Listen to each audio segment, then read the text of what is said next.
Hello, everybody. We're here and we're going to have a really fun discussion with some of our pre-jury faves that are here joining us. Let's bring them in. Just over 13 days ago, it's crazy. We started this game and we've already lost some icons and some people that we were sad to see go. I'm going to bring them in now. We have Ryan. Hey, Ryan. Jacob, Hello, Lee, and Adam Howdy, here everybody. with us. Hi. How are you guys doing? How's everybody feeling? I'm so happy to be with all my best friends. Well, let's just go quickly around. Guess that's No, we don't have for to all lie of to us. each other Thanks, anymore. Brian. Yeah, the game is over. No more line. No, I'm just kidding. Well, thank you guys so much for joining us and for giving up a little bit of time. You're welcome to hang out for as long as you want, and we can chat through your games and talk through, round by round. But we appreciate the time, and the people love watching. No, Ashley, you're not the only one who didn't get asked to join. Check your Skype, love, and you'll have seen the invitation. Is she commenting? Yes, she's commenting. Bless it. So, we might get one more on here with us. Yeah, there goes Josh. Okay, anywho, she deleted it. Rip. Okay, anywho, let's get in. So, it's crazy, but only just 13 days ago, we started this game. Let me ask my first question to the org newbies. So this was a Lee and a Jacob question. What was your experience like with, this game, this more of a long-term type of game? How did that go for you? And I'll start with Jacob.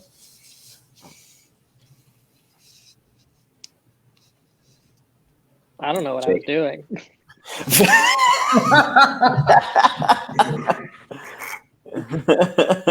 I said, you want me to do what? Okay, sure. Did it? I was like, okay, I don't know what's happening. I still don't know what's happening. I genuinely don't know how this works. Lee, how There's about my you? answer for you. That's fine. So That's I will perfect. say I think I appreciated the longer game to be able to make some relationships and lay some plans. All of the games that I had played before had been over the course of 4 to 5 hours. And so it's a lot harder to kind of get your roots in and make those relationships because you almost have to go immediately into game talk. And while all social strategy is game talk, you don't have the time to kind of lay those relationships and grow them into something.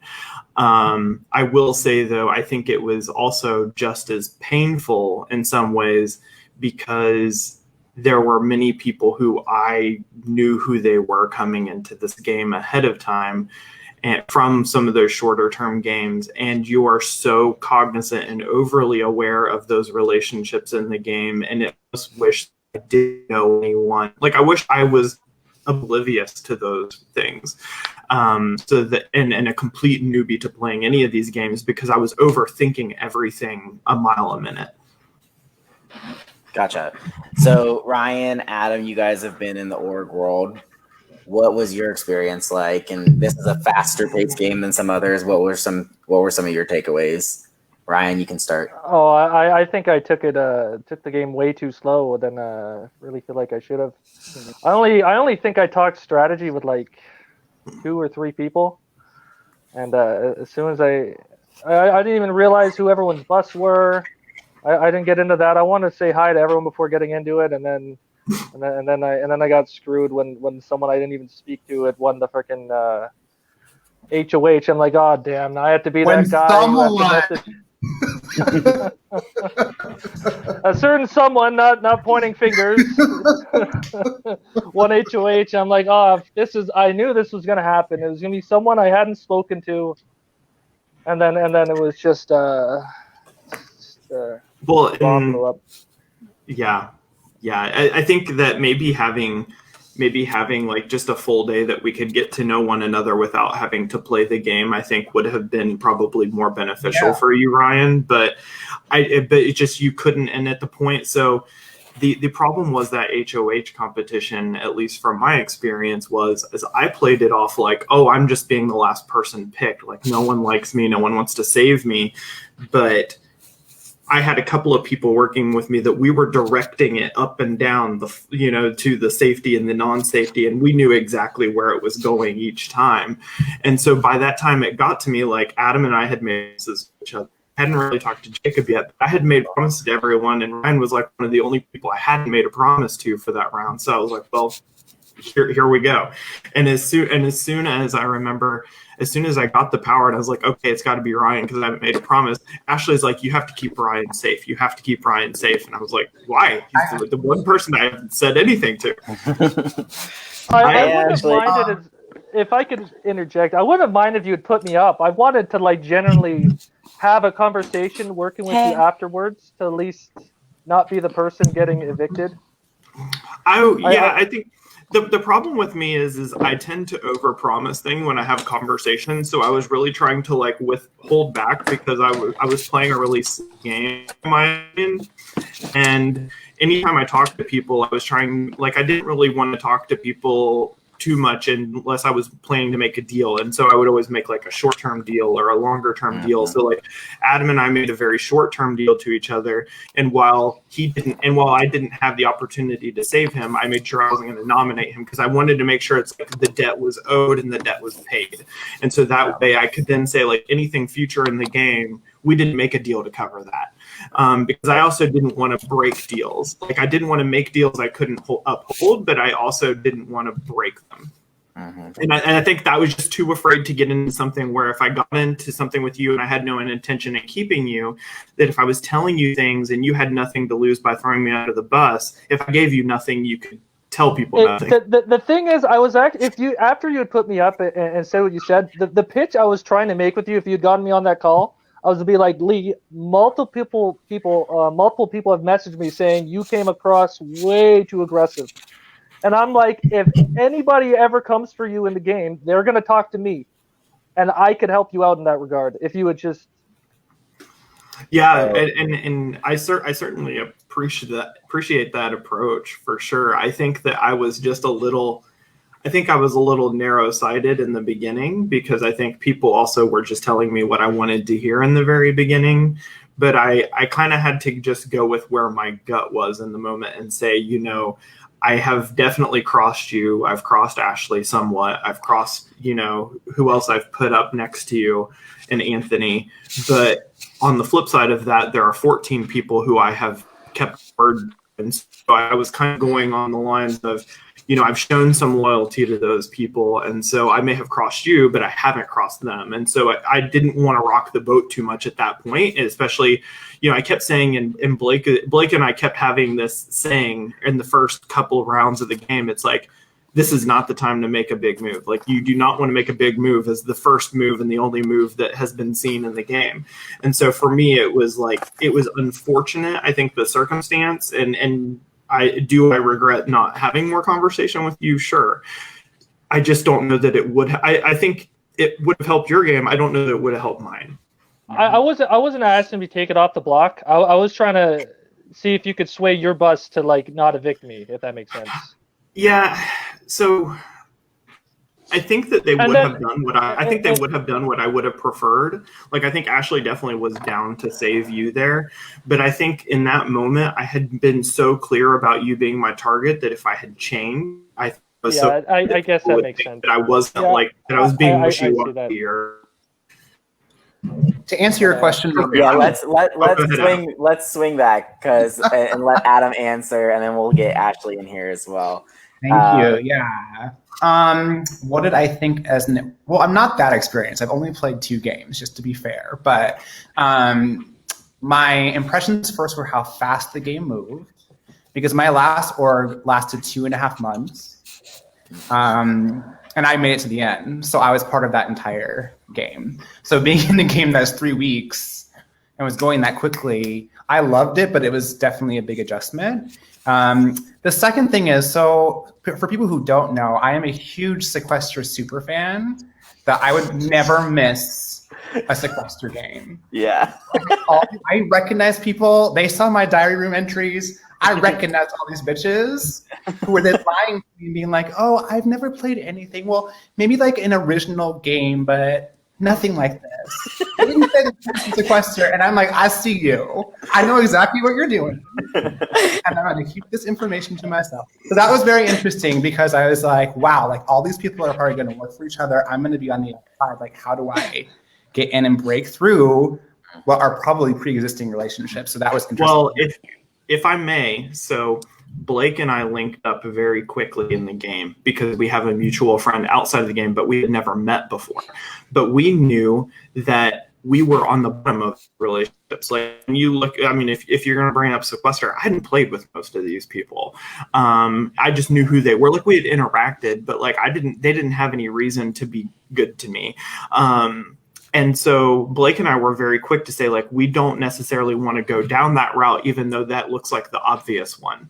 That, you know, because as soon as it comes down to that, like all those pre-existing relationships are going to come through. And there's actually three that Blake and I talked about for a very long time as being very dangerous. But I think Blake said it best. You know, I called one of his confessionals that he made, and he said it's kind of like we're at a middle school dance, where you had Blake and I on kind of one side, and then you had that Chandler, Crispy, Davey side that was so tight together. And we both know like that there's a group together, and we both know that they know, but you don't want to make that first move because you're trying to be careful of all of these relationships you don't know about. And Blake and I definitely fell at the bottom of that. But the fact that you even knew who we were. Oh, like, I knew who every cast member was that had played Sequester. I knew who had won Sequester. I knew all of it. And they would lie to my face. I'm like, I see you. I think we had to talk about that, Adam. We were like, is there a Sequester alliance going on? Yeah. Yeah, I knew right away. The answer is there were several Sequester alliances. There were several. My first confession, I was like, BBH11 made a deal with Sequester that if they cast a lot of their players, they'll sponsor them for 2 years. Just half the cast. But you know, I think one of the things you do have to realize, though, is that is a community forged in voting each of the games. So there's probably a lot of also bad relationships that come forward, or at least bad, coming in that, you know, I don't play well with that person. But the thing is, like, it's always easier to go with the devil you know than the devil you don't. You're always going to gravitate towards people you at least at first, like, that you're at least familiar with. It's easier to get closer. I kind of disagree. So, like, I felt like I very much had to have like a kind of a Mr. and Mrs. Smith kind of approach with Justin. Just the only person who I had played with before. And Justin was really unpredictable because if you know like the way Sequester starts out, like Justin and I had started out in a room together, and he left his room and couldn't, and you hang out for an hour in these rooms. And Josh was actually in that same room with us. Justin leaves his room and we're all like, you know, like, let's hang strong, like the whole bus approach. They're like, Justin, who was in your room? He's like, I can't remember. You should remember 3 names, Justin. so I was like, I don't know that I can play this game with Justin, and it was hard because I got kind of forced into a relationship with Justin, or in an alliance with Justin that I didn't really like. I love him as a person, but like I was like, I don't know that I could play this game with him. So I don't know that I necessarily agree. The other thing is, the day you know is that some of these people are unbeatable, like if you let them go too far in these types of scenarios, even though it's a different game. And so that was always kind of in the back of my mind, but I never could take the shot, or should have. In my mind, like what you have to do to pull together a speech for Sequester is way harder than these long-term wars, because you have weeks to think about what is your pitch, what is your storyline. Sequester's happening like this, and on the fly, you have to think of an argument of why you should win. So yeah, I think they'd be incredible in the final 2 scenario in terms of defending their game. Let's give Ashley a chance to say hello. Ashley, can you hear us? Can you? Hi, Ashley. Hey, Ashley. Hi, guys. So, hi, Ryan. I didn't get to talk to you long because you kind of got booted pretty quickly. Yeah, Um, not naming names. Jacob? First one. I did a horrible job at trying to save you. I am so sorry, dude. Listen, And I am Lee, honestly surprised you even what? tried. Like your face. Oh, she's frozen. Like, Oh no. well, Yeah, shoot. because I figured out Lee's little plan. And Oh, we're so gonna talk there about was- that, there was a Ashley. lot Don't going worry. on. Lee, Oh, don't being a worry. mess. He knows. Okay, knows. I'm intrigued I am now. honestly like I'm kind of surprised to see Lee, but at the same time I'm not. But like when your face popped on the screen, I was like, "Oh my gosh, what happened?"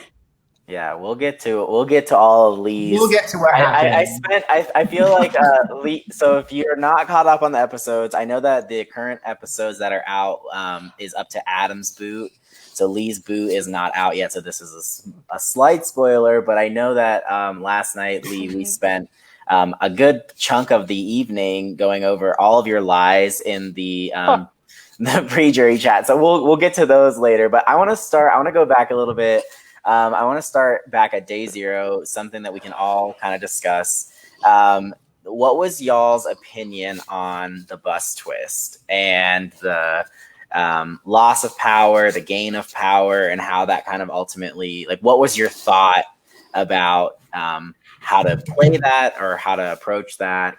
We'll just kind of I'll just start with, we'll save Lee and Ashley for the end because I know that that red bus, we were living for the drama, honey, but that it was a mess. So we'll start with, why don't we start with the green bus, which was Jacob, and then we'll go to the blue bus, which was Adam and Ryan. Go ahead, Jacob. Okay, so I actually really liked the people on my bus, but I immediately found myself in kind of this like, I can't go far with these people. Like, it's too kumbaya for me. It's like, I'm not into it. I was like, this is cultish. It was like a great comfort, but I know that bad things were brewing that I was not aware of within that green bus. Like, I didn't trust them. I was like, I hope I could trust them, but I knew I couldn't. But there definitely was like a kinky green bus strong. Like, that was our thing. Yes, they are having sex chat on the first day. It was very uncomfortable to watch. That's one way to bond. It's one way to bond. Whatever works, It is one way to bond. for sure. So, yeah, the green bus was very interesting yeah. from my perspective, Jacob, because like y'all made this decision as a group. You guys, it was very much like, who wants to do this? Who wants to do that? And whereas that was not the case in other buses. Well, see, that was my thing is like, I wanted to kind of like fade out a little bit and be like, I'm not really a part of what's going on. Like, please forget about me. Because I did definitely want to go ahead and take them out. Mm-hmm. Yeah. Who are you most intimidated by on your bus, Jacob? Or who did you want? Maybe intimidated is the wrong word, but who did you want to see go? Who did I want to see go? Yes.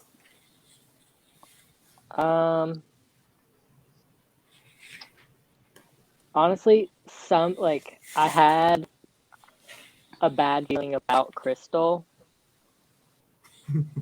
pretty early on. I saw some faces. Crystal's playing very well, and She's playing really well. I know she she's has playing got very her well. hand in a lot of different pots, and she had a hand in several of the evictions of Mhm. the people below me. So you were correct to be weary of her. All right, Ryan, Adam, what? I knew that when she go when ahead. she like diverted. Go ahead, Jacob. I knew that when she like tried to divert. When I was trying to be like literally anybody but me at that point. And she said, I don't think Ashley has votes to go if you went up against me. I said, okay, so I know that Crystal is not going to bat for me. She didn't. No, she didn't. All right, Adam, Ryan, what were you guys? What was your blue bus experience like for you? I was happy to see Adam because I recognized him. I don't know if that was mutual. It was mutual on my part. No, I was happy to see somebody that I knew. I was thinking, again, I knew Chris and Chandler were in Sequester. So I was like, they could be like this. That was my first thought. My second thought was like, okay, even though it's like, we started at like 6 a.m. my time, but I got my ass out of bed and made sure to talk to everybody, because what I did not want is if one of them to get HOH, to be like, well, I didn't really talk to you, so I'm gonna pick you up. That was my second thought. My third thought was like, yeah, Kumbaya, Bus Strong is great, but like, I'm gonna see who I actually connect with most in the game. So once we all got to the house, that was my focus. It's like, who do I really want to work with? Not that I didn't like the Blue Plus people, I did, but you never know who you're really gonna build those strong bonds with, and who can actually. I feel like our bus was close on the bus ride, but the second we got to the house, everyone just disappeared. It was like, gone. hey, bye, that's enough of that. Yeah. You guys were I felt that way too, so I didn't really care. You guys were by far the least active bus on day 0, and you were the fastest bus to dissipate, which was so fascinating.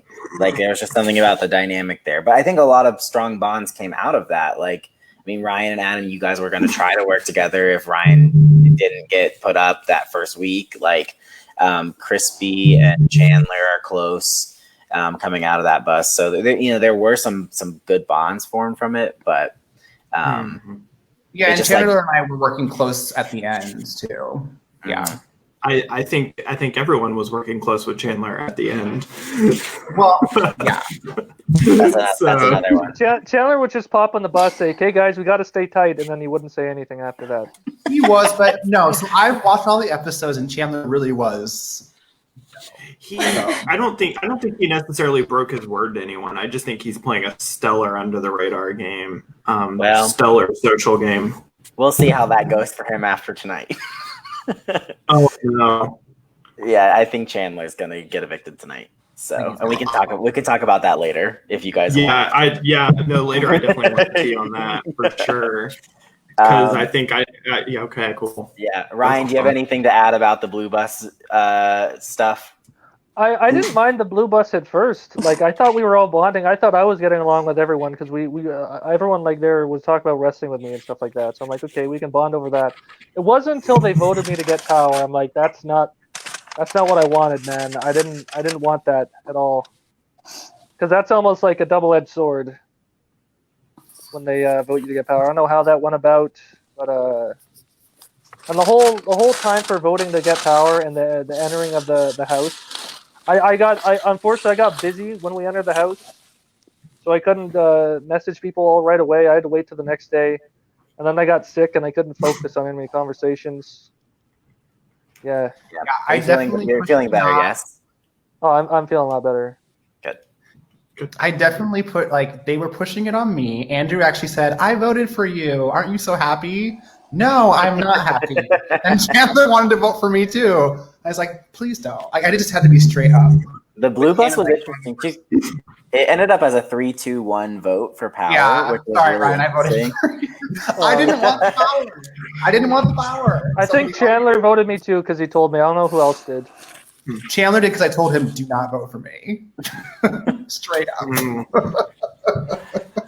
And then, so the green bus and the blue bus were like side by side, just chilling, headed to the house. The red bus was off on the country store, like out in the field. Like they really had to stop at the mechanic on the way there. And it was great. It was very, very entertaining. I'm gonna give you guys a chance to talk about it from your perspective, and then I'll kind of like overarching give y'all the actual story of what I see, what I saw, because it's a good story. So whichever one of you wants to go first, Ashley or Lee, I'll let you guys decide.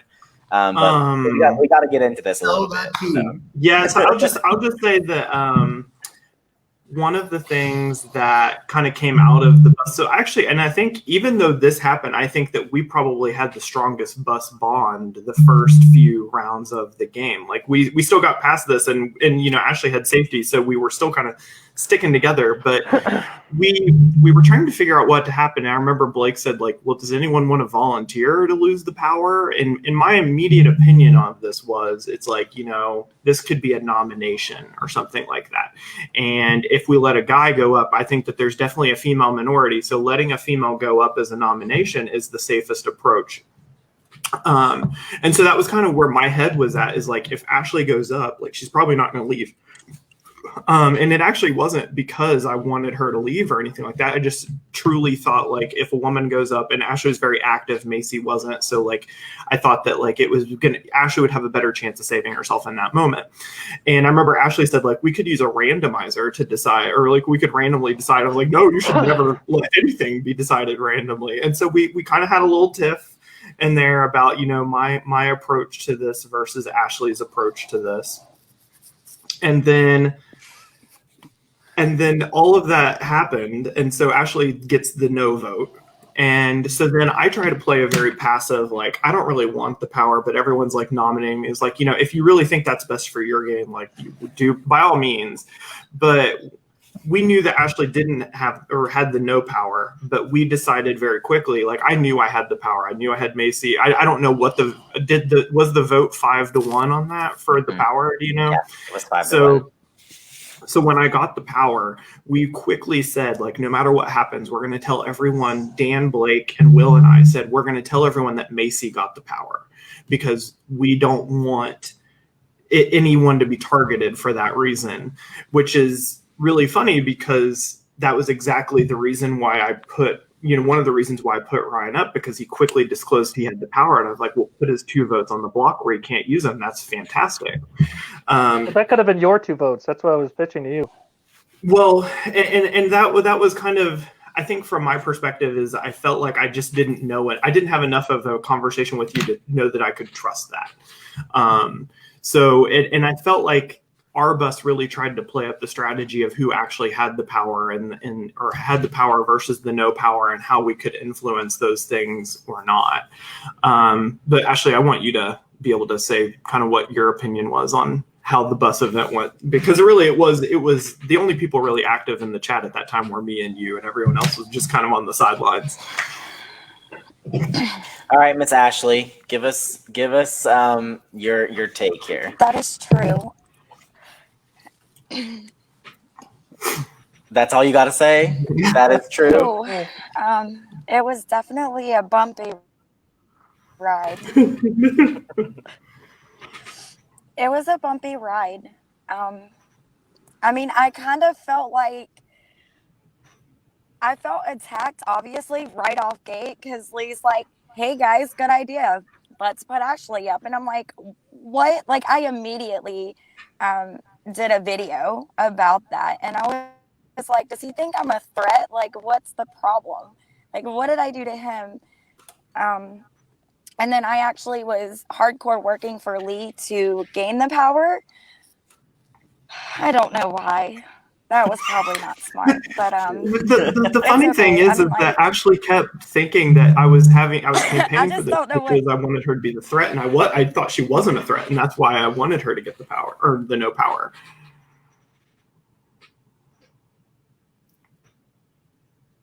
Ashley, you go. Can you hear? Are you with us still? I don't know, man. There's not a lot to say about that one.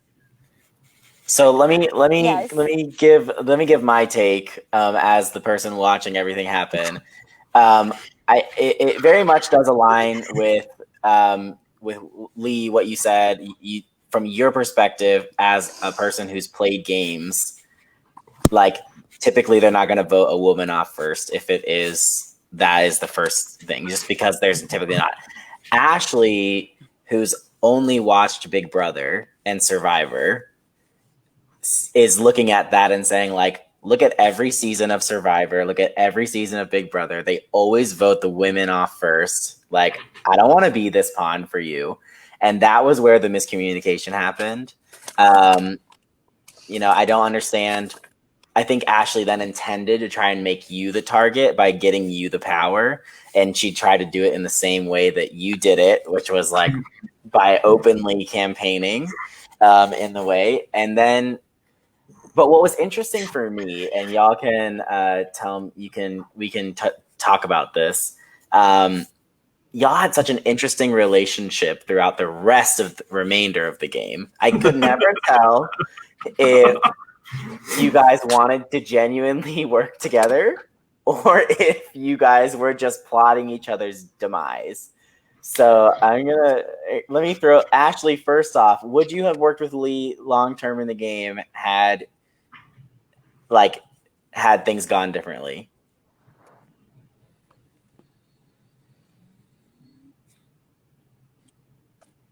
Can you hear me? Yeah. Can you hear me? Yeah, we can hear you now. I think she's just delayed. Yeah. Okay. I'm about to go get my computer because it keeps freezing. Okay. Yeah. Come No join problem. back when you get that. Okay. All right, Lee. Give us. Would you? So what was the situation there? Like, I wanted Ashley gone day one. Like I really did. And so Ashley got the first safety, and I was kind of like, ugh, because the idea that Dan and Blake and I had was that if we're willing to just like get Ashley out first, it shows the other buses we're willing to work across the lines, and so.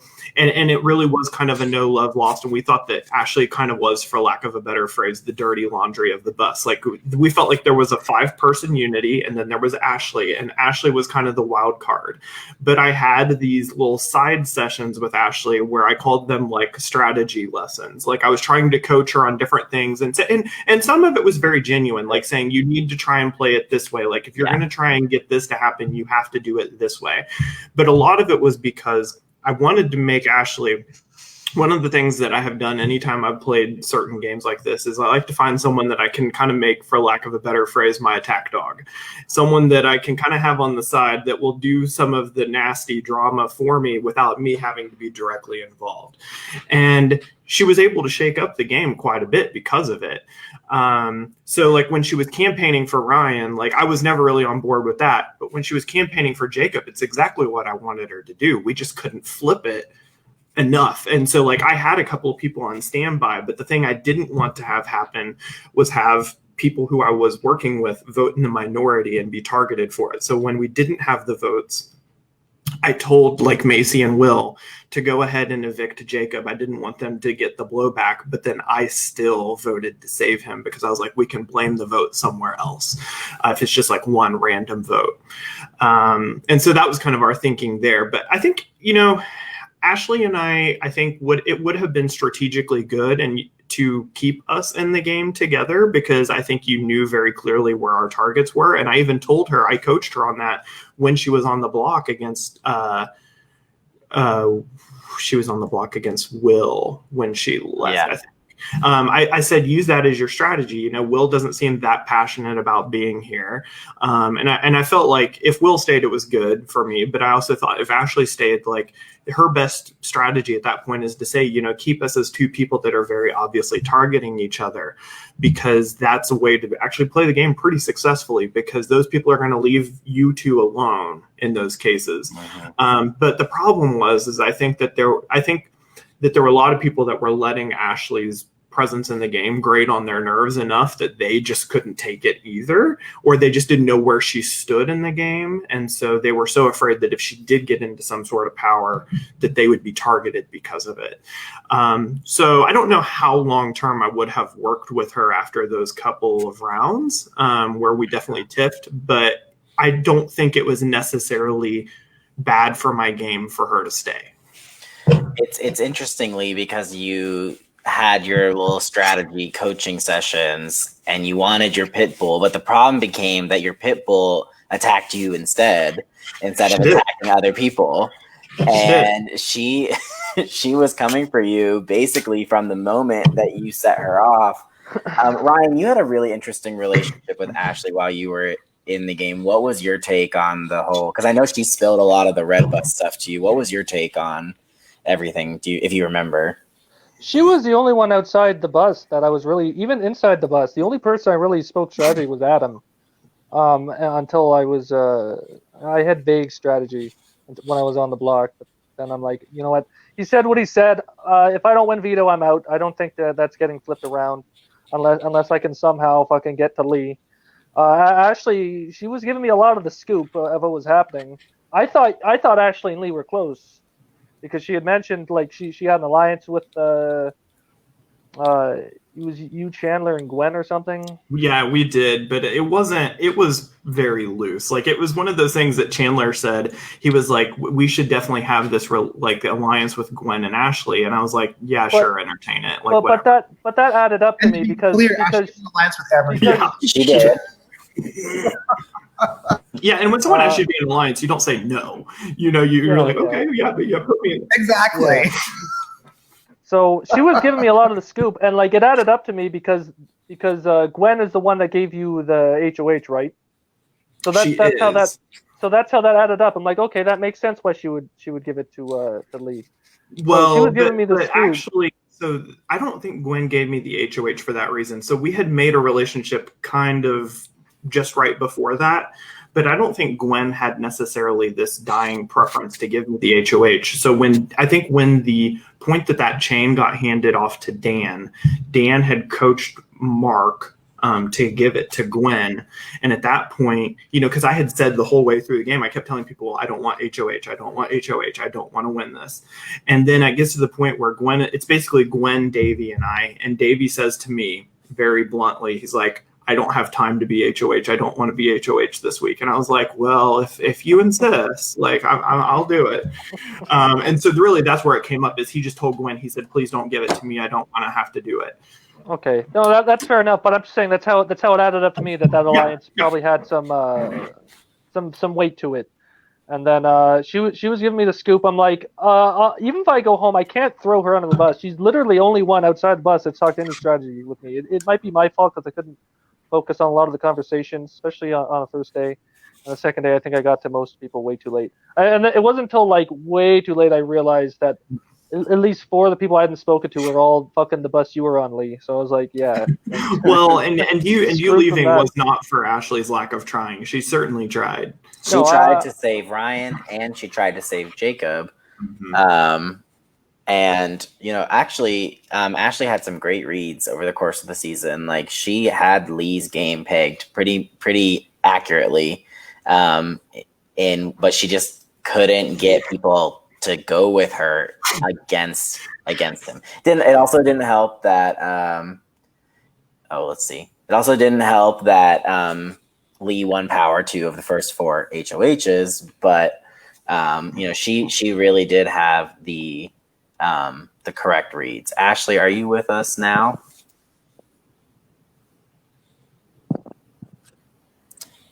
I don't think so. Okay, let's Can you hear me? move on. Yes, I can hear you. I'm saying I gotta leave the call in about 10 minutes. All right.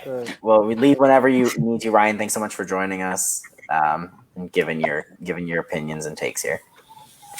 My 2-day opinions. Hey, it's still valid, and they still play a hell of a lot of game in 3 days, especially when it moves so fast. So we hope you had a good experience, regardless of being. I think I need to come back for BBH first boots. We would love to have you come back and play. No, again. just the first boot season. Just the first. All right, good to know. Good to know. Yes. If I get second boot, then you know what, I'll feel accomplished. Okay, it's something to put on the tombstone. I got further than I did the last time.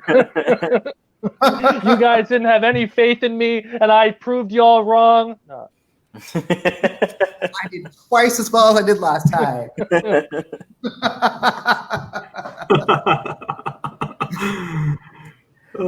Jacob, let me transition. Let's just kind of like go through the boot, I guess now. Like, we'll go through the boot order, since in that way we can kind of talk through the different rounds of the game. Jacob, unfortunately, you found yourself on the block in the second week. What do you think was? How do you think that happened? Was that just a relationship thing? What was the deal? I just think it boiled down to relationship. Like, I didn't know like that side of the house well at all, which is partly my fault. I also think that there were some issues with me being pretty absent the first day. I think that still definitely had something to do with like people putting me on people's radar, even not even like in terms of like he's not willing to play with me. It's just like he's not present. And I think that's really what ended up nipping me in the butt. So I don't know. I think ultimately it just boiled down to like personal relationship and just like not being as willing to approach others. It's like I wanted to be a little bit more laid back and not be the center of attention. But I think in not being there the first day and not reaching out and just being like, hey, I became the center of attention in the worst way possible. And I tried to deflect that so hard in the beginning because there were a lot of people in the first round who wanted me to put Jacob up. And I did not want to do that, and I didn't. But in the second round, I really tried to convince Dan, and I remember that was the joint HOH. I tried to convince Dan, that you were a number for us, but I think that he and Chandler just really wanted to take the path of least resistance. So I was thinking maybe I can round up those votes, and little did I know Ashley was game to help me with that until it was too late, because we had not been working very well together. Yeah, that confused me. She was legitimately trying to save you. Like, I think with her to read. Yeah, she even tried to link me and you up together, Jacob. So she wanted to keep you.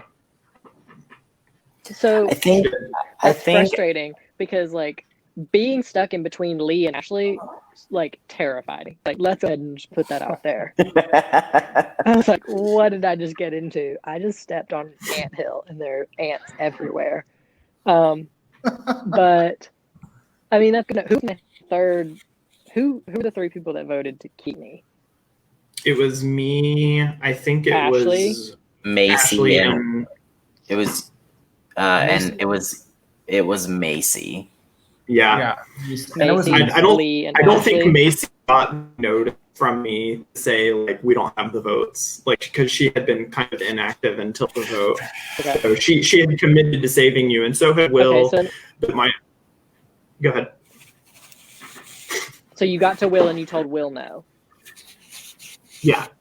So if Will had voted for me, that would have been 4. Could I have gotten honestly, could I have gotten Gwen? Or was Gwen gonna backstab me? Gwen was not game. And that's game. honestly I Gwen think was not game.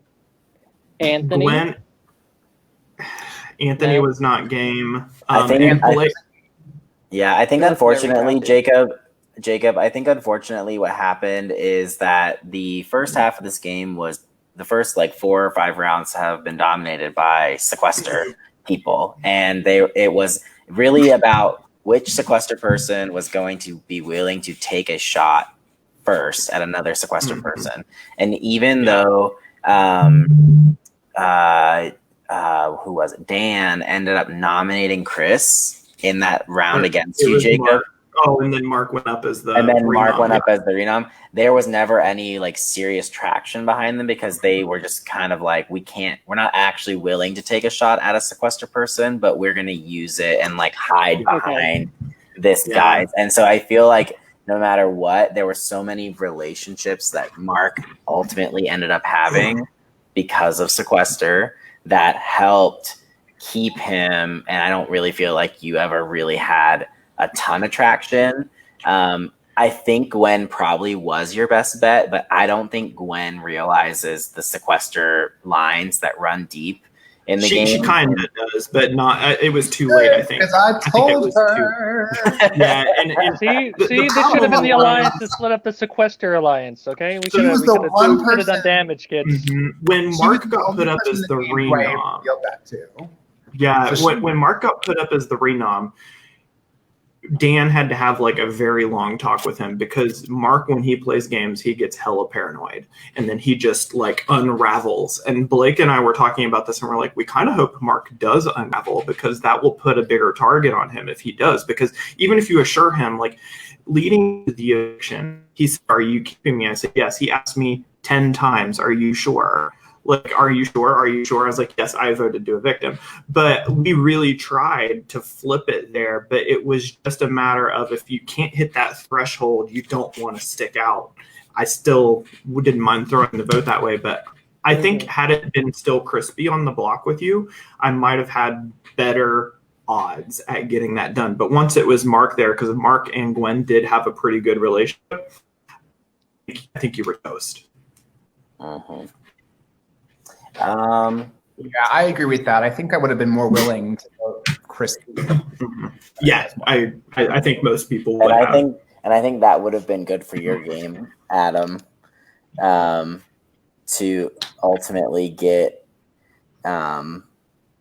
one of the sequester numbers out of there earlier on, shake it up a little bit, and let Hey, it. it would have been great for my numbers, or for me to get Crispy out. It would have, yeah. But see, so I had actually- no idea any of that even existed. Right, yeah, and So I couldn't that's not even your play that fault. angle if I wanted to. Yeah, I was very upfront in talking to Jacob about everything, but the one thing I didn't talk to him about was sequester because I was so afraid it would sketch him out and that he would think that he was very back burner. That is but correct. Yeah. And if No I one had gotten said it. sketched out, I would have thrown everybody under the bus, everything that told me, whether it was a lie or truth. Everyone. I'd be like, I don't know what to believe anymore. yeah. I would Jacob just Jacob burned made a the house great down. Jacob made a great effort in the time that he realized he was in trouble to the end of it. It just ultimately you were fighting such an uphill battle, and there was not much that you were going to be able to do, especially like they said once Mark got put up as the replacement. So well, she's not here for us to talk about it with her, but from your perspective, Adam, Lee, we have to talk about the third round because it's gonna live. Oh, never mind. Maybe she is here. Hey guys, I have to hang up for now. If you're still on when I'm unfree, I'll pop back in. All right, bye, You guys Ryan. have a good Bye, show. Ryan. Peace. Thank you for having me, by the way. Yes, of course. Thank you. Yeah, good seeing you. She's back. And just in time. I don't know. Can you hear us, Ashley?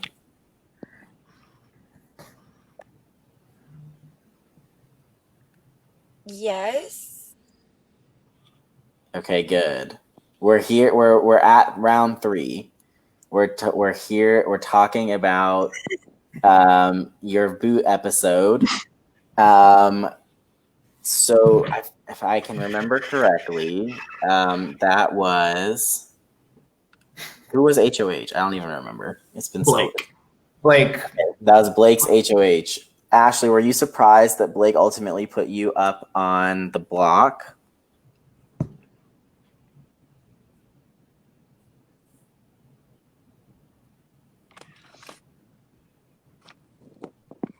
Can you guys still hear me? Yes. Yes. Yeah, you're cutting in and out though.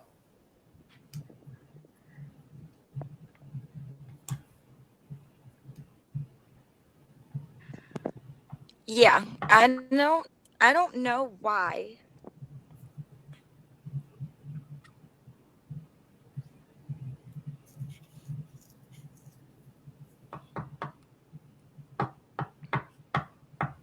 Okay, if we can figure this out, we'll give her a chance to say. But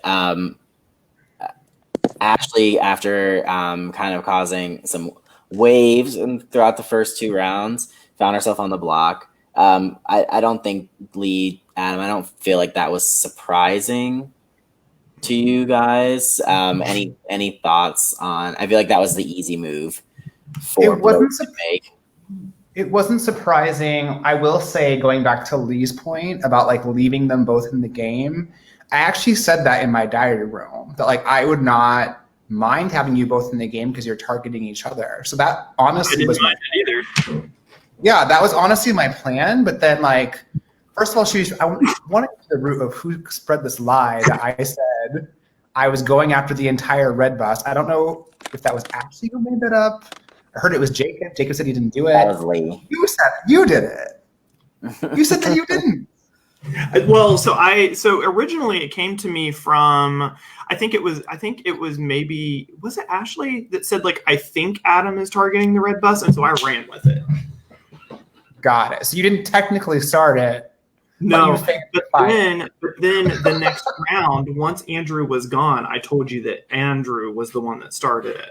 So because when Andrew wasn't there to defend himself, I was like, well, you either have to believe it or not, you know. And I did it.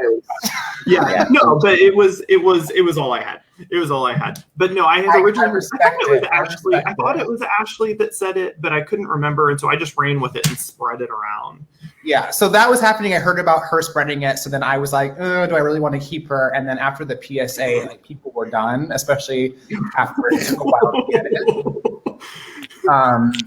So there was no possibility for me to make that work, and I wasn't really desiring to make it work because there were lies being spread about me. So my opinion changed at the end of the round when we had to vote. Yeah, I mean, I will say, like, I think the idea that you might have been targeting the red bus, though, was also very believable because we were the only bus that was fully intact at that point. And so just from that standpoint, I think Dan and Blake and I, and even to a lesser extent, like Macy, we knew that we had to weaken our side. Like, it's better if we determine how that side is going to be weakened rather than someone else taking a shot at us. And I think that that was kind of our strategy going in it. Like, let's pick which one of our numbers we lose rather than the alternative here. And so for Blake, like, Blake was thrilled to take the shot at Ashley. He was ready to do it. And that was just kind of how that happened. So there was really no surprise there for us. Yeah, I think I want to jump in here at this point because the PSA is not only going to be an iconic Big Brother Hometowns moment. For sure. But Lee, she had you clocked so hard, my friend.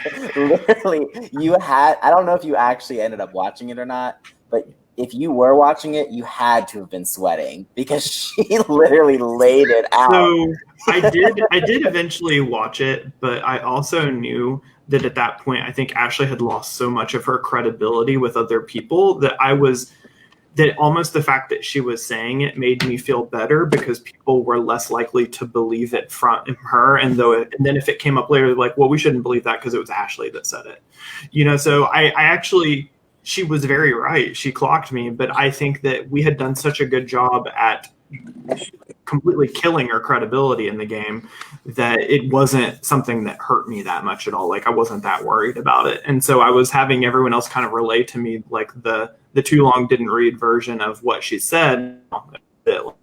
Whatever. Yeah, I would agree. Oh, sorry. Go ahead. No, go ahead. I would agree that you accomplished that. I didn't believe anything that she said. And like, I had multiple people tell me the red bus rumor because they didn't believe it because it was coming from her. So like, nobody believed anything. If one person had taken her PSA seriously, like, she might not have left that third round. Like, but because she was right. If one person had believed what she said, she really did spell out 95% of what you were doing, Lee. And it's an impressive read. And I have to give her credit for that. For sure. Because, but do you think, Mitchell? I'm sorry, I didn't mean to interrupt. No, go for it. Did you think people were on to Lee's game already? Because I was. I know that there were certain people that were, but and I think Lee didn't do himself any favors by playing so hard and so fast. He was kind of forced to. He was kind of forced to in some situations, but in others, like making up some unnecessary lies, he didn't necessarily have to do that, but he did. And so, I think that generally people were thinking about it, but I don't know if anyone was ready to do anything about it at that point in time. And that's kind of what I felt like I had to bank on because I realized that my target was getting very big. And so at a certain point, you just kind of have to lean into it and play into it. And you know, so my constant strategy through those times where it's like I might be painted as a liar, I may be painted as this, but I have kept you safe and I have shown you that I have kept you safe. So I think with people like Chandler would come back to me and he's like, I love helping you play your villain game as long as you're honest with me. And people would say like, you know, as long as you're not targeting me, like we're fine. Like you go do your mess. And Blake and I would always have our moves that we wanted to make our spicy moves or whatever. But those people knew, and I think that was the thing. Like the people that I was really close with knew that I was going to be loyal to them. Like I wasn't turning my back on them. So they just kind of let me do my song and dance until they realized that it might turn on them. You were a great pre-jury shield for a lot of people. And I think I think ultimately your edit, like if this was a real season of Big Brother or Survivor, you went exactly where you were supposed to go based on the edit that you would have gotten. Yeah, it's really funny because like, I said, I don't remember if I said this to Josh when I interviewed, but I said one of the players who I've always identified the most with whenever I wanted to play these games or when I've gone into like my casting calls for Big Brother or Survivor, because I've gone down the road of casting for those things before. I said Bradley from Ghost Island is someone who I always thought I would play the most like. And I went out in the exact spot that he did right before the jury. And so I thought that was really funny that you're kind of this villain shield right before the jury, and that's exactly where I went out. Mm-hmm. All right, let's move on. Let's get into Adam's vote. Firstly, Adam, I have to say publicly on live video, you have the most iconic intro video of all time. If you guys haven't had a chance to see it, you need to see it. It was awesome. And so thank you for that gift that you gave us. I'm going to give you the floor to talk about your the fourth round of the game from your perspective. I know Lee is here as well. He was the HOH, but I'm going to give you the floor. No, that's not true. There isn't. Yeah, the double eviction. I was the HOH. Yep. Yeah. But he didn't go out in that, right? That's right. Yeah. I'm not out yet. Yeah, he was nominated but not evicted. Yeah, I was nominated. I wasn't surprised. Like, there were definitely people who I had really good, strong relationships with. Lee wasn't one of them. When I saw that he won, I was very nervous. I tried to make a pitch to stay. I didn't get a response except that I was at dinner. And then the nomination video came out. So I was like, I'm screwed. I knew my name was going to be said.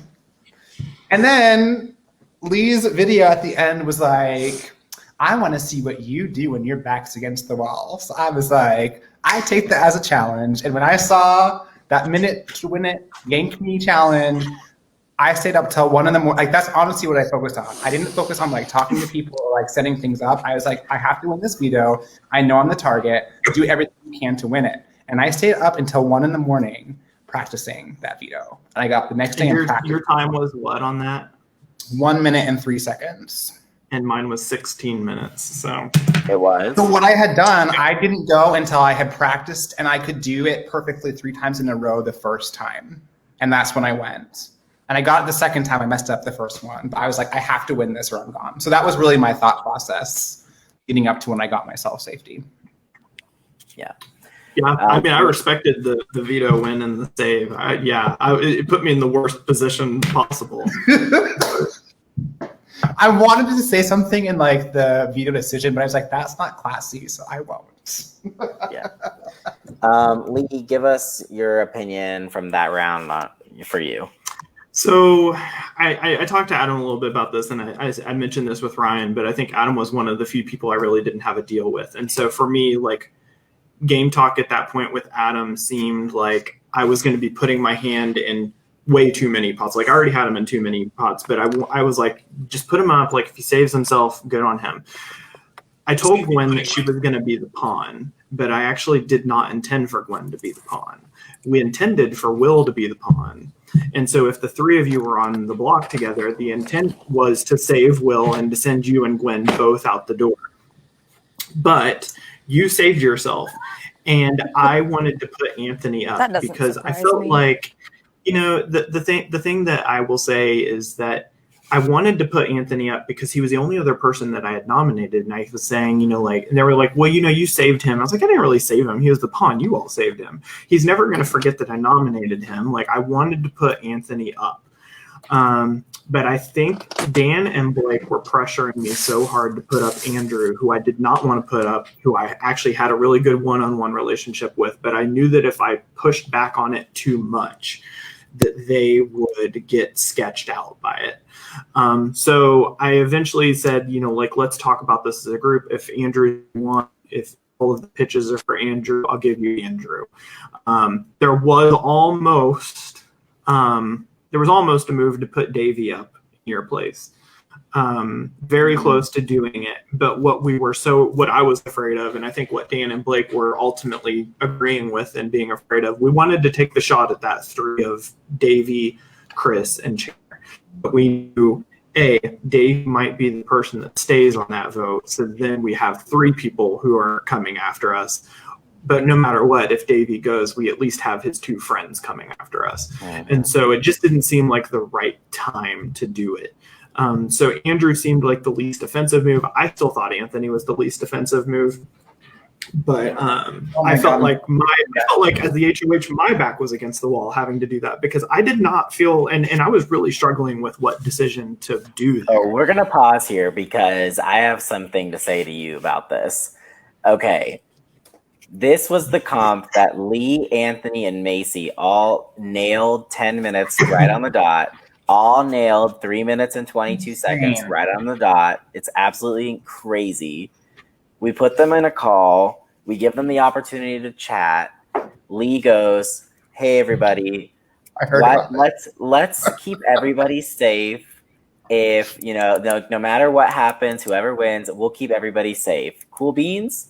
Everybody was agreeable. I mean, I think like from Lee's perspective, Macy was not as outwardly agreeable, but she was agreeable, and Anthony was all about it. Not 20 minutes later, Lee slides into Macy's DMs. "Hey, girl, would you consider being a pawn this week on the block?" Fast forward to the veto results.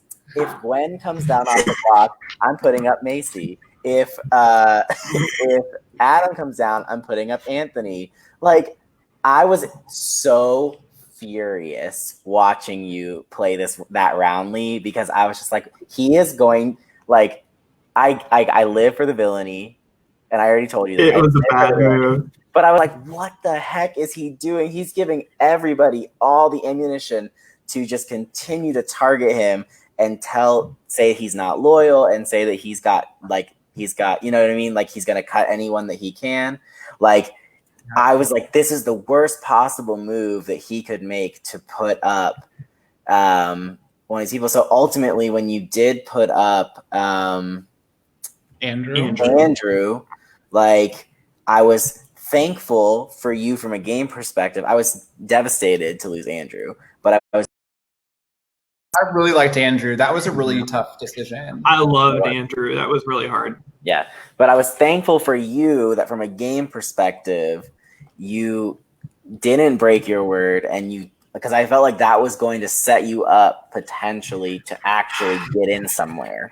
I actually think that hurt my game, though. I do. Andrew had my back. I think he was genuine to me, and that was the point. So putting Andrew up there, and then I want to back up to the HOH competition and say another part about that. But I think Andrew, putting him up was when I realized I was playing someone else's game for them. And that made me very uneasy because I was like, I don't have as much agency here as I thought I did, because I just got convinced to put Andrew up, and I'm still not really sure what the reason is, other than I just don't want to make my allies upset. Now, backing up to the HOH competition, the thing that you didn't mention is that I basically tried to cut a deal. I basically tried to convince Anthony and Macy that they should just throw the tiebreaker to me. Like, I already have a lot of blood. They're playing under our They should just let me continue to get the blood on my hands. Anthony kind of seemed like he was ready to play dice. Like but Macy was like, I want to win. And so I was like, oh. So that's actually what sketched me out on Macy. I was like, if she wants to win, like, does that mean that she actually thinks either A, that she's not safe if I'm HOH, or B, that she would want to come after me if she won HOH? And so that was something that kept sitting in the back of my head that I couldn't get over. So that's actually what made me want to use Macy as a pawn or send her out at that point. Gotcha. So ultimately, we see Andrew go. We see Will go. We're not even going to talk about Will. I've said enough about that boy on his on the mess report from the last week. So if you missed that, we had a lot to say. I'm moving on. Adam, I do. This is no, like, because his chaotic self. I can't talk about it anymore. And I do have to say, the only reason Macy was the intended pawn that round, but Macy wasn't comfortable with it, and so that's why I kept her off. Will volunteered, so yeah.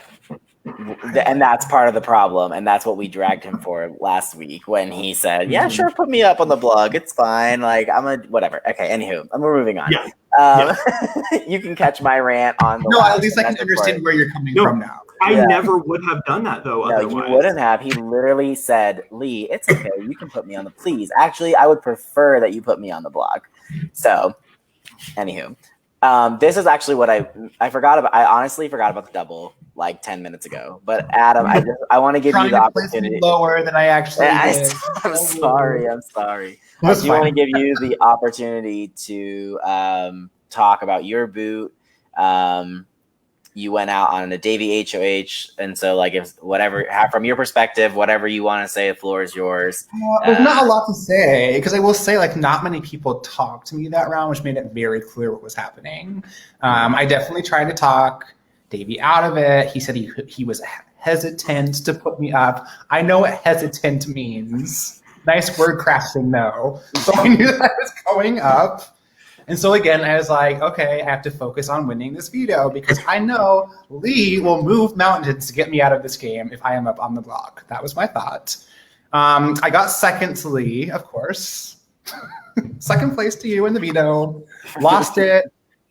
I thought I would have a chance because I assumed like Gwen and K-Pow, who I was very close with in this game. Gwen called me her number one. I called her my number one. I told her everything. And I thought that she would fight for me to stay. But it was very obvious. Like, I knew maybe an hour and a half before votes were even due, like, that the direction was I was going to go. And that Gwen she was kind of on the fence, but not really. Not on the fence like someone should be if they're your number one ally. And so once I knew that, I was like, it's over. Didn't really try. I mean, I tried to talk to people. They didn't respond to me, so there wasn't really much to do. Talked to Macy. Like, hey, here's what was that? You can't do anything if they don't respond. I did write people and was like, hey, here's my pitch, and they didn't respond to me. So then, like, when I was getting close to the vote, I told Macy, I was like, hey, it looks like you're going to stay. Like, I'm really happy for you. I really want you to far in this game, so I hope you kick ass. And she's like, Lee's on a power trip. And I'm like, yes, he is. She's like, if you go out and I stay, I promise I'm going to go after Lee. And I'm like, I'll be your biggest. So here's something that you don't know, Adam. And I think, ultimately, well, you may know about it now. I don't know if it came up in the episode, your boot episode, but like there is, in my opinion, the best group that's in the game is a group called Smiley. It's Gwen, Crystal, Macy. The three girls each went out and recruited a boy, and they have a group of 6 that kind of takes from all of us. I think the boys are Justin, Dan, and Anthony. And they have this group that kind of has, between the 6 of them, they have their hand in every single pot that's left in this game. And I think it's very possible they could run the table here if they get enough power through these first couple of rounds. And ultimately, with Justin being the first HOH of the jury, he was able to take a massive shot at Chandler, who ended up just, spoiler alert, being evicted. So if you're watching this at 1 hour and 15 minutes in, you get the tea, the first jury member. But so yeah. So, but that's kind of the context of like why ultimately, Adam, you ended up going at that spot over Macy, was that there is that group that kind of formed in the shadow. I saw Justin's explanation and him using people's pictures to explain what happened. So I saw. Oh, you saw it? Okay. Well, and there is that group of 3 within the 6 that is the Justin, Dan, and Gwen group. The notorious Red, Blue, Green Alliance, which is a great alliance name. It's a great alliance name. I give them credit. Yeah. And I think that I do think so. I will say, I think in the beginning of the round for you, Adam, when you were up there, and I even told Davey, like, if you were the one that he wants to stay, like, I would be willing to do that. And there was like a half a second where I meant that. But I also then just had to say, like, wait, Macy is not coming after, at least at the time she wasn't coming after me. Why would I do that? And again, maybe I should have kept you, because again, you could have been my new Ashley in that moment. And I think that people were balancing that. And I do think that, like, I probably had at least some sway with people to make that go. But as Dan very eloquently told me, they went along with going after you and letting me take the blame for that. And that was all kind of part of their plan. My whole plan going into it was to leave Mark in the dark. I wanted to leave Mark in the dark so that if Macy got power, there would be easy targets standing out there for her to go after. Mark caught wind of it, and I was like, shit. I don't know what happened, because I know, like, the votes to save you, I think, were Chris and Chandler. But I wanted Mark to be on the wrong side of that vote, because I said, I was so afraid that going after Mark gets frazzled. He takes things a little more personally. And I was like, it would be great if we can just get someone else riled up against Mark right now. And if they come after him, like, that's the best case scenario for us, so that we don't have to keep dancing on eggshells here. I think I told Mark. I told a few people, like, hey, I'm going, so, like, do what's best for your game. I told that to Mark. I told that to Chandler. I told that to Anthony. Yeah. Because I'm rooting for them to do well. Yeah. Rest in peace, Chandler. Yeah. Yeah. On his second attempt. No, I'm just kidding. All right, let's start wrapping this up here. We'll give Lee. Lee, you are the victim of a backdoor here that, from my standpoint as a production member, I saw this coming from miles away. I'm sorry. It was. I did too, and I was pretty upfront in saying I knew this was happening. It was inevitable. Like, once Chris had the power, I knew pretty quickly on you were in danger, and you didn't even get a chance to play in the veto. Give us some thoughts about how that. Which is so horrible, because you're so good at the veto. So I will say, like, I think half of me thought that Chris had bought the bullshit that I had sold him, and that reflected in his opening noms. And so I don't know if he even bought it for a second. Maybe he didn't. But not getting picked to play in the veto immediately, then I knew I was a backdoor target, and I knew that I was already campaigning for votes at the point where I wasn't picked to play in the veto, because I just knew this would come. So for me, I didn't know. I actually thought in the beginning that I had the numbers to stay, and then I didn't have the numbers to stay. And I think that the person that really could have been a part of keeping me, if they would have been vocal, was Chandler. And the reason why I kind of do fault him a little bit now for this is I think that things would have been different for Chandler had I stayed, because Justin would have gone.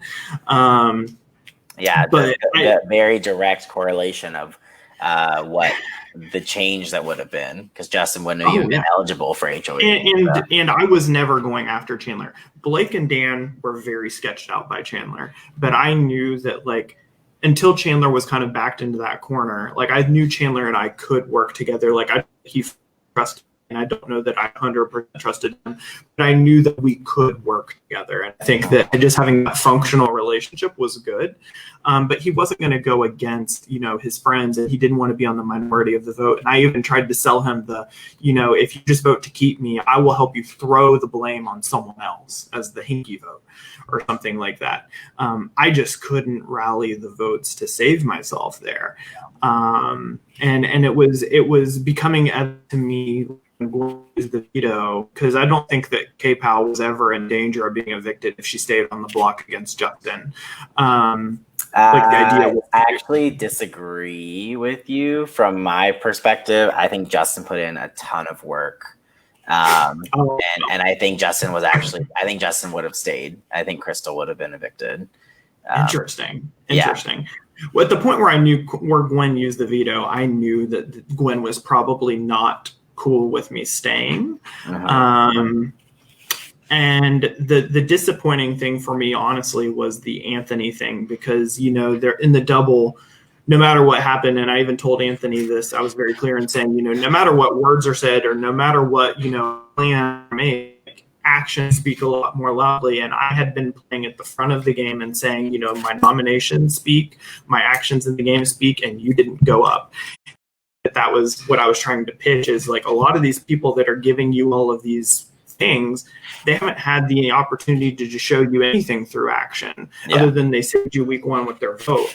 And I think that Anthony is playing, in my opinion, I'm sure he's a really nice guy, but I think he's playing such a goaty game right now, where I think that he's going to get shepherded to the end. He's kind of got this Victoria light for me. He's pretty good at the comps. I would say that he's got a chance at him, but I just felt like he was playing someone else's game, and I was like, which I just wanted him to play my game. Yeah, I think I'll push back here. Anthony is actually the most insulated person in this game at the moment. Do you think it came from the fact that he was up on the block week one and all the people that had really rallied around him to save him? It's a mixture of that helping, but also his social game is very good. His social game is incredible. Yeah, he's literally in, like, my Skype is going off with Anthony chats all day, every day. It's so he's putting in so much work to try and be good. I saw it. That's why, I'm sure you saw when he was up on the block and I had a blue bus member and everybody assumed I would try and save Brian. I reached out to him and I was like, no, I saw how you talk to people. You're such a good communicator. You make them feel really special when you talk to them. So I was like, I want to save you and I want us to work together. I think Anthony is the person in the game right now who has the most group chats out of any, he's in the most unique, set of, circles amongst the entire game. And if he can stay uncaught in that, I think he's going to, maybe people won't respect that, but I think he's actually super well insulated in his social game. I think if he makes it to the end, he's going to have a hell of a case. For the game. Yeah, I agree that I think that he's well protected, and I think that definitely helps him make it to the end. I am curious to see, though, if he ever gets caught. Yeah, we'll have to. If he can avoid that, that'll be definitely. That will be interesting to see for sure. Yeah. Mm-hmm. Yeah. Well, I want to start moving us to an end point here. I want to see if we're going to give Ashley one final shot to get in here. Ashley, how's it going? Is it working any better?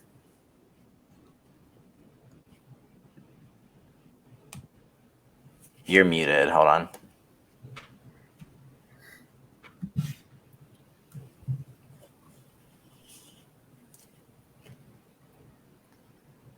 Doesn't seem like we're going to get... Unfortunately, we're not able to connect with Ashley tonight. But I want to move us to an ending point here. From your guys' perspective, as our pre-jury, who are some of the people you're looking at as playing the best game right now? Winner candidates or your dark horse candidate from the game perspective for you guys. Obviously, Chandler has been evicted, but what are some thoughts that we have?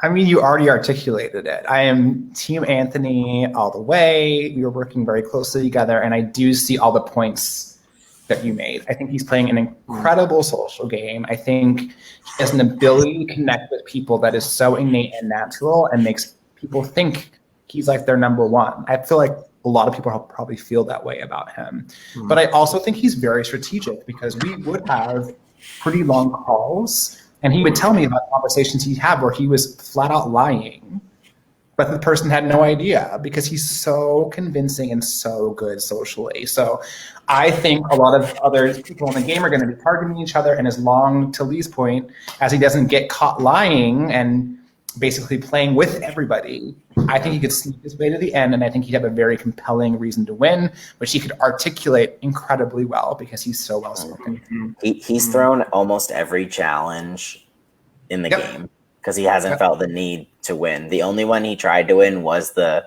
timer one, but other than that, he's come into every comp and been like, "Yeah, I'm throwing this. I don't really want to win." So. It's really hard for me to try to throw. Like, I may say I don't need the power, but it's really hard for me as a competitor to throw something. It's really hard for me. Lee, any thoughts? I'm the same way. I think strategically, I actually think just from my interactions and their explanations post game, I would say that I think that Dan and Gwen are probably playing the best strategically. And I think that Dan is maybe he's not being caught right now, and it would be nice to see that. But the person who I'm rooting for the most is obviously Blake. Like, I think Blake is such a fun person to play this game with. I had heard before these games, about Blake and really heard a lot of fun things about him. He's hysterical, Blake is actually, I think, probably the underdog, if my read is right now, in that. Dan is not really with him as much as Blake thinks, and he probably doesn't have strong relationships as much as he thinks, even though I know Blake has a pretty good relationship with Gwen. I think that can help carry him for a while, but it's going to depend on at what point and how early Blake realizes he's the underdog. And if at that point he does, and he wakes up, like he's woken up in the game, but if he wakes up to his actual position in the game, I think that he could really turn it up, because even as you saw, like in I know none of you saw, but in the HOH that Chris won, when Blake finally decided he wanted to turn it up, when he saw that Chris was about to win, Blake was really heating up that competition. And if he had turned it, might so I love watching Blake. I would love to see him pull out the win, but I think Blake, Dan, Gwen are the ones that I'm really rooting for. Jacob, any thoughts? Basically, I'm rooting for Anthony and Gwen. I mean, they're the two that, like, I really did want to give as much information as possible when I knew that, like, there's no hope for me. I'm done, and I know that they're not going to vote for me to stay because they know better. I think they've positioned themselves in a way that ultimately I don't think they have to do a lot of maneuvering, and I don't think there's going to be a lot of social gymnastics for them. I think it's just going to be kind of letting their moons, so to speak, kind of collide with one another until they're all gone. But I also just really enjoyed them, like, as people and as players. So I think if I had the opportunity to play with them, I would want to play with them again. But that's who I think could go far, and that's who I would want to win at this point. Gotcha. All right. Well, any final thoughts from anybody? Anything left that you want to say? I'll open the floor before we wrap up. Yeah, I'll just say, I am the biggest super fan of this game. I have followed closer probably than anybody in the last 3 seasons. Let's be real. You and me, Adam. That's like Yeah, you're the super fan club. It was a great honor to play this game. I'm very sad. This is the worst placement I've ever gotten in any org. I've never not been on the jury, so that's a little sad. But I'm so thankful I got the chance to play this game, and I hope there is an opportunity for me to play again. Yes, I want an Adam 2.0. I actually really want a Lee 2.0 and a Jacob 2.0 at some point down the road. If I have anything to say about it and y'all are down to play, I want that. I want to see all three of you back in the game. Lee, I want to be working with you though, not against you. No, I will say this, and I was pretty clear about this, like when leading up to, and even my love letter I sent to you afterwards, like you were someone who I thought like outside of the game we would get along really, really well, but we just didn't have a lot of time to connect inside of the game.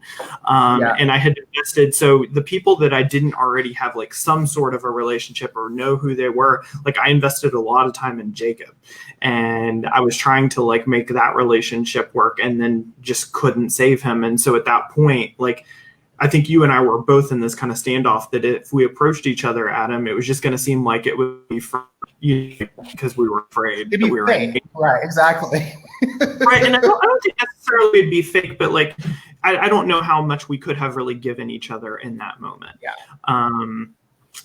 So yeah, I mean, I would certainly return. Like, I think that one of the things that I enjoyed the most about this is that I just really wanted to bring a villainous game, and I think a lot of people say that and they aren't able to deliver on it. And so, for me, I just kind of hope that I could deliver on that, and that it was received. Something that Mitchell said that really resonated with me, and I was like, I can't argue with that, is that you did play the villain archetype. I'm sorry, I'm stealing your words, Mitchell. That's okay. You played the villain archetype, but you were not hateful and you were not toxic, and that actually is very true. Yeah, and like from our perspective, Lee, like you, like watching you play as a villain, like you always watch that carefully because you like what is that line and where is the is the like, you know, where does it become something that's more personal? And one of the things I loved watching about you play is that it was always game. And you were being villainous, but because you were not afraid to lie and make up a move that would benefit your game, you were not afraid to slay our faves, like, and you were unapologetic about it. You're like, yes, I'm putting Adam on the block. I'm sure he's one of your guys' favorites. Sorry about it. I want to play and I want to win. and I love that. Like, and that's the type of gameplay that as a villain, like one villain, like I said, one villain to another, like it was so fun to watch. And you did it very, very well. It was very fun to watch. I appreciate that. Like, I think I wanted to come in and I think that you can be villainous and making the moves that aren't popular, but I never wanted to do anything that was going to be personal because I do think that, you know, I can never take anything out. Like, as soon as the game was over, it's like, okay, it's cool. It's fine. Like, they got me and it was a great move. But, you know, I never wanted to make anything about that. Like, I want to be the villain that people want to see back, not the villain that people never want to see again. And I think that was something that always kind of played into my mind when I played the game. Jacob, yeah, you did. It was very fun to watch. Jacob, anything left to say?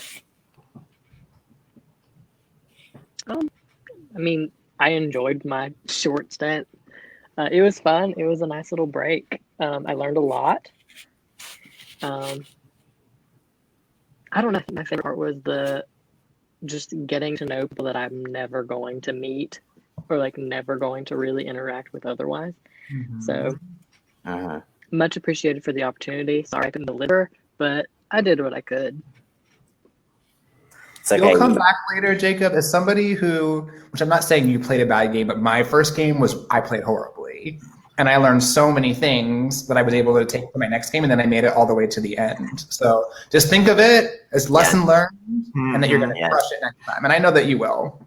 Yeah, Jacob, you have a lot of potential to do well, actually, and we all felt that from the production team. So you didn't disappoint. You just got caught up in the wrong person, getting HOH, and I said the same thing to Ryan. Like I thought we didn't know what Ryan was going to bring to this game, and then he showed up and was really engaged and really active, and had he talked to Lee might not have nominated him.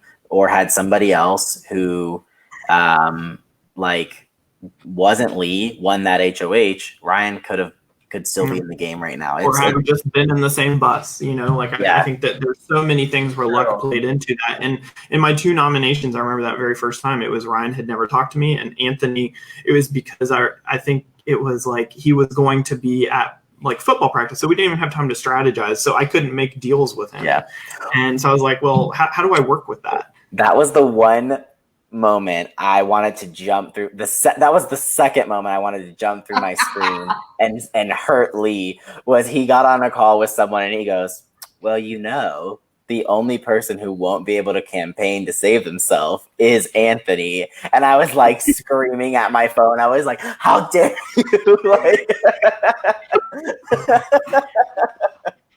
So, anywho, well, I just want to say to the 3 of you, thank you so much for being a part of this season and for spending some time with us tonight to talk about it. I'm sorry it didn't work out for you guys, but we had a blast watching you guys, and hopefully it was a lot of fun. It was so fun. I loved it. Good. And hopefully we'll see you all in the future. You're a part of the BBH family now. And so we have this awesome community here. So hopefully you stick around and we get to see more of you. For sure. No, I'm done. Okay, yeah, Adam got Adam got to play. He's done. He's like, bye. I'm never watching this was for my first longer term game that was more than a day. This was such an enjoyable thing for me. It was funny because I had applied to another org right at the same time, and it came down to kind of choosing between this one and that one. And I just remember I just always had really good feelings about Josh, and I knew where Josh came from, and I was like, I know that he's going to really deliver on a fun experience. Not that the other wasn't, but I just was like, this is really what I wanted to. Yeah. This is where I think my kind of heart led me in going with the game, and I felt so good about the decision. Well, we were glad to have all of you, and it was sad to watch you all go. But until we see you again, say goodbye to the viewing party one final time, and also thank you to Ashley and Ryan and our other 3 jurors, Will and Andrew, who weren't able to join us. We had a great time tonight, and hope you all enjoyed getting to chat with these guys. See you, everyone. Bye. Bye, guys. Bye.